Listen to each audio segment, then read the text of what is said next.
এর চেয়ে কষ্ট এর চেয়ে অপমান কি রাখতে পারে? একটা পুরুষ লোক এর কথা যে আমার বাবার থেকে শুনতে হয়। তো এইসব বিষয়গুলা আমার খুবই খারাপ লাগে। এবং পারিবারিক বাবা কোথায় মূল্য পাচ্ছি না। একটা চাকরির জন্য আজকে শুধু আমি কেন, এরকম অনেকটা পরিবার 739 জনের ভিতরে 39টা পরিবারের ভিতরে এরকম সমস্যা থাকতে পারে। হয়তো অনেকে কষ্টে বলতে পারে না, তাদের ব্যক্তিগত তথ্য শেয়ার করতে পারে না, হয়তো তার মান সম্মান ভয় চিন্তা করে। কিন্তু আমি মনে করি যে আমার বলা দরকার। আজকে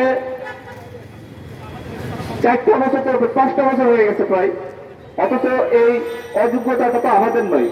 অযোগ্যতা হচ্ছে এনটিআরসি এর। কারণ 2020 সালে আবেদন হয়েছে, সে আবেদন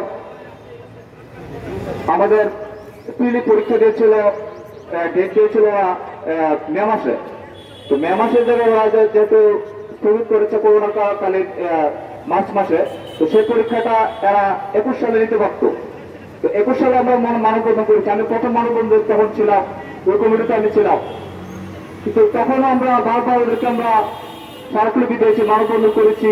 ওদেরকে আমরা বারবার আমরা অ্যালার্ট করেছি যে আমাদের অনেকের আপনার যদি পরীক্ষা দেরিতে নেন তাহলে আমাদের অনেকের বয়সে 35 ক্লাস হয়ে যাবে। তখন কিন্তু আমরা অনেকে আমরা পরীক্ষাতে আবেদন গণবিজ্ঞপ্তি আবেদন করতে পারবো না। তো সেই দায়ভার কার? ওদেরকে অ্যালার্ট করার পরেও কেন ওরা দায়িত্বের মতো আচরণ করলেন টিএসসি এর? আমার জবাব, আমরা জবাব চাই তার। আমরা ওদেরকে অ্যালার্ট করার পরও কেন তারপরে তার পরীক্ষাগুলো নিল না? তো সেই দায়ভারকে আমরা নেব। সেই দায়ভার এনটিআরসি নিতে হবে। এনটিআরসি এর সাথে জড়িত সরকারকে আমাদের ব্যবস্থা করতে হবে। আর মাননীয় প্রধানমন্ত্রী জননেত্রী শেখ হাসিনা, উনি মানবতার মা, ওনাকে আমরা যথেষ্ট শ্রদ্ধা করি, ওনাকে আমরা অনেক রেসপেক্ট করি, ওনাকে নিয়ে আমরা প্রাউড ফিল করি। বাংলাদেশের সব ক্ষেত্রে আজকে উন্নয়নের জ্বর সম্মানের বিষয়, এটা আমাদের জাতির গর্বের বিষয়। পদ্মার সাথে হয়েছে, সবকিছু উন্নয়ন হয়েছে, কিন্তু আমার হাতে 2টা বলতো রিটার্ন প্রিপারেশন নিয়েছি। তাহলে কেন আজকে এত কষ্ট করে সার্টিফিকেট অর্জন করার পরেও তাহলে আমাদের যোগ্যতা কোথায়?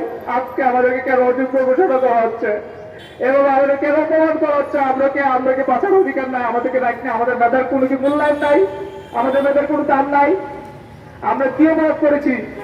তো আমাদের জাতির বিবেকের কাছে আমাদের প্রশ্ন মনে থাকবে যে আপনি তো একজন শিক্ষামন্ত্রী, আপনি তো কারো না কারো শিক্ষকের অধীনস্থ ছিলেন, আপনি তো একজন ব্যক্তি, আপনার তো বোঝা উচিত আপনার তো শিক্ষকের অধীনে ছিলেন। তো আপনার মধ্যে শিক্ষকের মূল্যায়ন কোথায়? একটা শিক্ষকের কৃষি অশিক্ষিত না, আপনি তো মূর্খ না। আর আপনি কি এতগুলো মানববন্ধন